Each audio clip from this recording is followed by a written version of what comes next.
tentang salah satu materi di akuntansi keuangan menengah 2, yaitu modal saham. Video ini saya buat dengan tujuan untuk memenuhi nilai ujian akhir semester saya di mata kuliah akuntansi keuangan menengah 2. Sebelumnya udah pada tahu belum nih apa itu modal saham? Jadi modal saham adalah istilah yang digunakan untuk menggambarkan dana yang dihasilkan dengan menerbitkan saham sebagai sarana untuk mengumpulkan uang tunai bagi penerbitnya. Perusahaan dapat menanamkan atau menginvestasikan uang atau asetnya ke perusahaan lain. Bisa dalam artian mengakuisisi perusahaan tersebut atau hanya memang ingin berinvestasi saja dan bisa dimasukkan ke dalam investasi jangka panjang atau investasi jangka pendek, di mana investasi ini tidak bersifat permanen. Jadi dalam artian investasi tersebut itu dapat diperjualbelikan. Saham-saham yang dibeli dapat dicatat sebagai investasi jangka panjang atau investasi jangka pendek, tergantung dari tujuan pembeliannya. Apabila saham itu dibeli dengan tujuan penggunaan uang yang menganggur, maka pembelian saham akan dicatat sebagai investasi jangka pendek dan dimasukkan ke dalam aktiva lancar. Namun apabila saham itu dibeli dengan tujuan untuk meningkatkan penghasilan perusahaan, maka akan dicatat sebagai investasi jangka panjang. Selanjutnya ada bentuk badan usaha modal saham, ada 3, ada perseorangan, perseroan, dan persekutuan. Untuk perseorangan sendiri, komponen modalnya itu ada 2. Misal pemiliknya ada Tuan Abi, maka komponennya ada prive Tuan Abi dan modal Tuan Abi. Sedangkan untuk perseroan, itu ada 2 juga, ada laba ditahan dan modal saham. Modal saham sendiri itu terbagi menjadi 2, ada modal saham biasa dan modal saham preferen. Modal saham biasa yaitu saham yang menempatkan pemiliknya paling terakhir terhadap pembagian dividen dan harta atas kekayaan perusahaan apabila perusahaan tersebut dilikuidasi. Nah, biasanya suatu perusahaan mengeluarkan lebih dari satu macam saham biasa. Contohnya saham biasa A dan saham biasa B, di mana keduanya mempunyai hak suara dan hak dividen yang berbeda-beda. Nah, yang selanjutnya itu ada saham preferen. Saham preferen yaitu jenis saham yang memberikan prioritas lebih kepada pemiliknya atas aset dan laba perusahaan.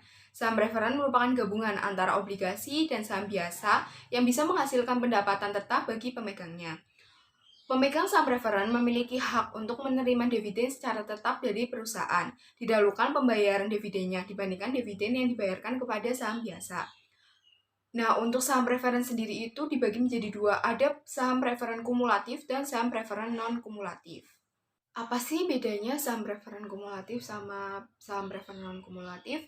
Jadi perbedaannya, saham preferen kumulatif itu apabila pada suatu tahun tertentu dividen preferen tidak dibayar, maka pada tahun berikutnya sebelum menentukan dividen saham biasa, terlebih dahulu diperhitungkan dividen untuk pemegang saham preferen, termasuk dividen preferen tahun sebelumnya. Jadi sekalipun perusahaan mengalami kerugian pada suatu saat akan tetap dibayarkan. Nah, sedangkan saham preferen non-kumulatif yaitu perusahaan tidak akan mendapatkan keuntungan jika mengalami kerugian. Perusahaan tujuan investasinya itu untuk mengawasi perusahaan lain, maka perusahaan tersebut akan memilih berinvestasi dengan saham biasa, karena saham biasa itu memiliki hak suara. Namun apabila tujuan dari investasi suatu perusahaan itu untuk mendapatkan penghasilan secara tetap, maka perusahaan akan lebih memilih berinvestasi di saham preferen. Apabila saham terjual pada nilai nominalnya, maka dibuat jurnal, ada kas di bagian debit dan modal saham biasa di bagian kredit. Maka jurnalnya kas di bagian debit, agio saham biasa di bagian kredit, dan modal saham biasa di bagian kredit.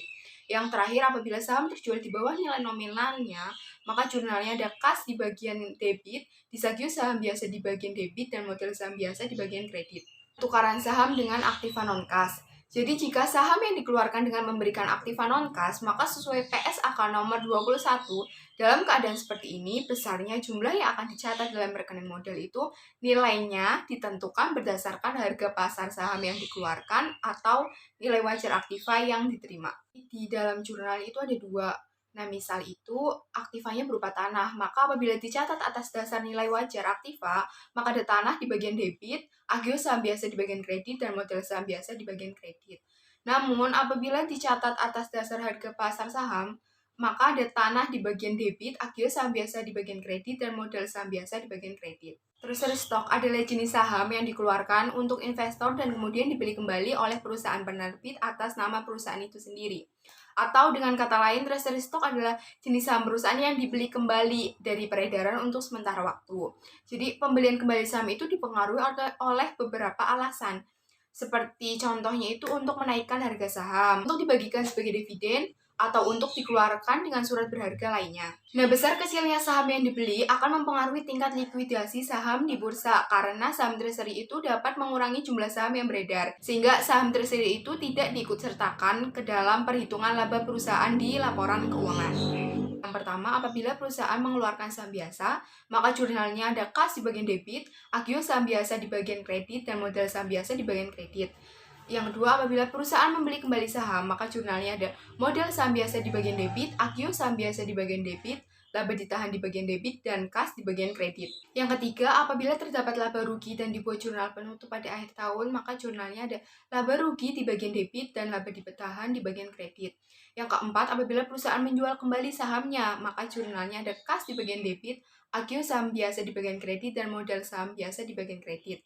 Yang terakhir, apabila saham lama ditukar dengan saham baru, jurnalnya ada modal saham biasa di bagian debit, agio saham biasa di bagian debit, laba ditahan di bagian debit, dan modal saham biasa di bagian kredit. Untuk lebih jelasnya lagi, supaya lebih paham lagi nih gimana implementasinya, maka setelah ini kita akan latihan soal. Bisa dilihat ini soalnya, ini ada transaksi yang berkaitan dengan modal saham di PT Atalas. Oke, yang pertama, pada tanggal 1 Februari 2019, PT Atalas menjual 10.000 lembar saham biasa dengan nilai nominal per lembarnya 20.000. Saham terjual dengan harga 23.000. Nah, untuk jurnalnya itu, kas di bagian debit senilai 230 juta, asalnya itu dari 10.000 lembar saham dikalikan 23.000. Agio saham yang diperoleh senilai 30 juta dan modal saham biasa senilai 200 juta di bagian kredit. Nah, modal saham biasa ini dari 10.000 lembar dikalikan 20.000.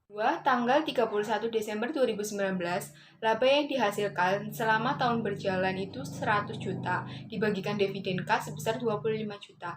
Sehingga jurnalnya itu ada dividen 25 juta di bagian debit, kas 25 juta di bagian kredit, laba rugi di bagian debit senilai 100 juta, dan dividen di bagian kredit 100 juta. Nah, karena ini 31 Desember di akhir tahun, maka dibuat jurnal penutup. Itu ada laba ditahan senilai 50 juta di bagian debit dan dividen di bagian kredit 50 juta. Tanggal 1 Mei 2020, saham dibeli kembali sebanyak 4.000 lembar saham dengan harga per lembarnya itu 25.000. Sehingga jurnalnya ada modal saham biasa 80 juta, agio saham biasa 12 juta, laba ditahan 8 juta, dan kas 100 juta. Modal saham itu asalnya dari 4.000 lembar saham dikali 20.000. Agio saham yang diperoleh itu hasil dari 4.000 dibagi 10.000 dikali 30 juta. Nah, kemudian kasnya itu dari 4.000 lembar saham dikali 25.000. Ya, di tanggal 1 November 2020, PT Atalas menjual kembali saham sebanyak 5.000 lembar dengan harga per lembarnya itu 27.000. Jurnalnya itu ada kas senilai 135 juta di bagian debit, agio saham biasa 35 juta di bagian kredit, dan modal saham biasa 100 juta di bagian kredit. Kasnya itu diperoleh dari 5.000 lembar saham dikali 27.000. Sedangkan modal saham biasa itu dari 5.000 lembar saham dikali 20.000. Sehingga diperoleh agio saham biasa senilai 35 juta. Tanggal 31 Desember 2020, laba yang dihasilkan tahun 2019 itu sebesar 200 juta, dibagikan dividen sebesar 50 juta. Sehingga jurnalnya ada dividen di bagian debit 50 juta, kas di bagian kredit 50 juta, laba rugi di bagian debit 200 juta, dan laba ditahan di bagian kredit 200 juta. Nah, karena ini di akhir tahun 31 Desember, maka dibuat jurnal penutup, yaitu ada laba ditahan di bagian debit senilai 50 juta dan dividen di bagian kredit 50 juta. Mencari posisi ekuitasnya, itu dari modal saham biasa ditambah agio saham biasa dan ditambah laba ditahan, sehingga diperoleh total ekuitas. Modal saham biasa senilai 220 juta, itu diperoleh dari 200 juta dikurangi 80 juta ditambah 100 juta. Nah, angka-angka itu tuh diperoleh dari selama pembuatan jurnalnya itu yang tadi di slide sebelumnya. Nah, agio saham yang diperoleh senilai 53 juta, asalnya itu dari 30 juta, dikurangi 12 juta, ditambah 35 juta. Terus ada laba ditahan yang diperoleh senilai 217 juta, itu dari 100 juta, dikurangi 25 juta, dikurangi 8 juta, dikurangi 50 juta, dan ditambah 200 juta. Sehingga total ekuitas yang diperoleh itu senilai 490 juta. Pada 1 April 2021, semua saham ditukar dengan saham baru dengan nominal per lembarnya 35.000. Sehingga dibuat jurnal ada modal saham biasa senilai 200 juta itu dari 10.000 lembar saham dikali 20.000 di saham awal pembelian itu. Terus agio saham biasa senilai 53 juta itu dari 30 juta dikurangi 12 juta ditambah 35 juta. Laba ditahannya diperoleh itu senilai 97 juta. Yang dapat saya sampaikan terkait materi modal saham, saya juga sama-sama masih belajar, jadi kalau ada kekurangan mohon dimaafkan. Jangan lupa like, comment, subscribe. Terima kasih. Wassalamualaikum warahmatullahi wabarakatuh.